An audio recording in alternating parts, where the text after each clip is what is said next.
Hi, I'm Sarah from Owl Feathers Cosplay, and today I wanted to talk to you about Halloween. Fall is my favorite time of year. It's full of crisp smells, apples, pumpkin spice, and of course Halloween, which is and should be a cosplayer's favorite time of year. I want to answer a question that I get asked a lot throughout the entire year, but will help with your Halloween preparation, and that is, what should I cosplay? To answer that question, I have a second set of questions to ask you that'll help you narrow down and help decide what costume you'd like to create, whether it's your first time cosplaying or you've been cosplaying forever and you're searching for new ideas. Number 1, what's your favorite TV show, movie, or anime?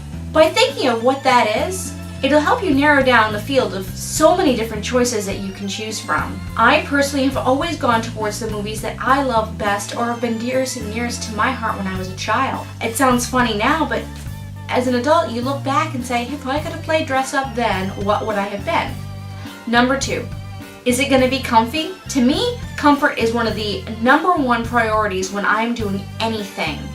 Whether it's going to church or running errands. I don't want to be uncomfortable for the whole day, and this applies to cosplay. So think about it. Are you going to have to wear high heels and you're just not comfortable wearing high heels?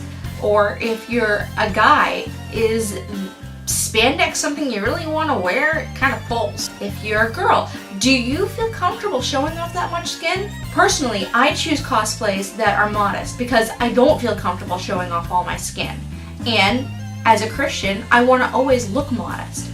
And that's part of my level of comfort. When choosing a cosplay and thinking about comfort, also, are you going to be carrying around a lot of heavy things? Is your dress really heavy? When bending down, does everything fit right? I do a lot of makeup and costume tests throughout my entire journey so that I know that I'm going to be completely comfortable in the costume I'm wearing. With Labyrinth, for example, I've worn this dress quite a bit around my house, so I know how it's going to feel and drag and what I'm going to have to watch out for. Same with the hair. I've worn it for several hours now, so I understand how it's going to feel and will it be secure, yes or no. And now at this point, I know that I can make it secure. Number 3, is it going to be expensive? Budgeting is a huge part of cosplay. You don't want to overspend, and you definitely don't want to underspend. And what I mean by underspend is going cheap. Think about the different places that you can acquire materials.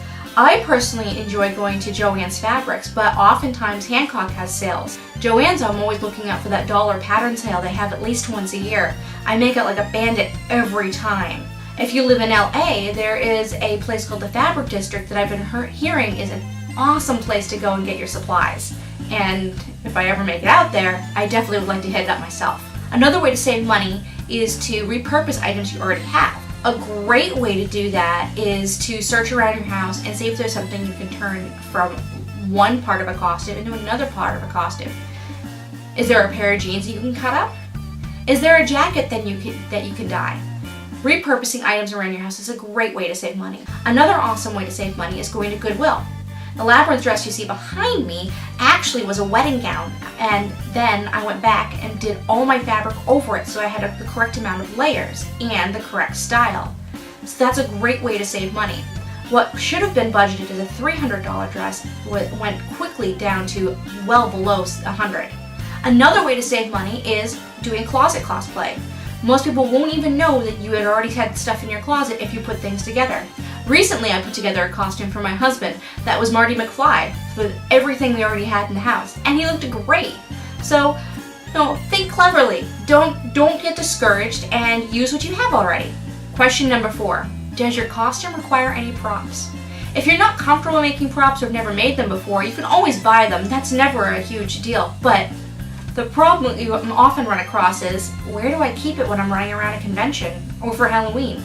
A lot of cosplayers who have lightsabers, especially the ones with the removable tubes, tend to stay in only one area of their cosplay venue just because they've got to lug this thing around everywhere. It's a pain in the neck when you're trying to go look at tables and things. Another thing I often see is people with huge props only end up wearing their costume about half the day and then switching to another one. So it's another thing to keep in mind. Are you going to wear it all day if you decided to do something with big props? Number 5, do you have the skills to make it? And I'm not downing anyone when I ask that question, but seriously, think about it. What are your skill sets? What do you know already? Are you willing to learn a new skill to make something? It's something to really keep in mind when you start planning out a new cosplay. If you don't have the skills to make it, do you have it in the budget to buy it or have someone else to make it? That's something to really consider as well, because it can get very expensive if you hire someone else to make it or if you're ordering from someone else. When you ask for a commission, remember that you're not only paying them for materials, but for time. A person's time is worth a lot of money, and especially if it's something that takes a lot of detail. A dress like the one behind me takes hours and hours to make, as opposed to a simple skirt or a simple plain dress.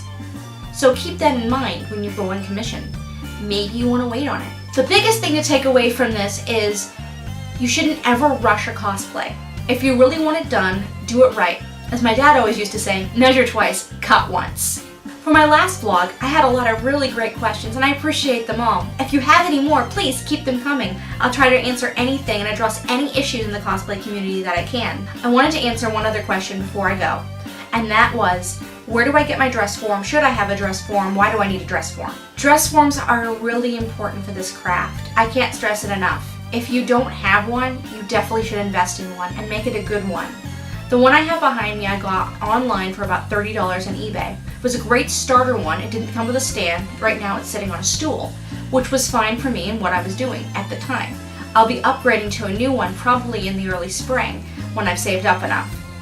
I really encourage having one because then you know how the fabric is actually going to fall.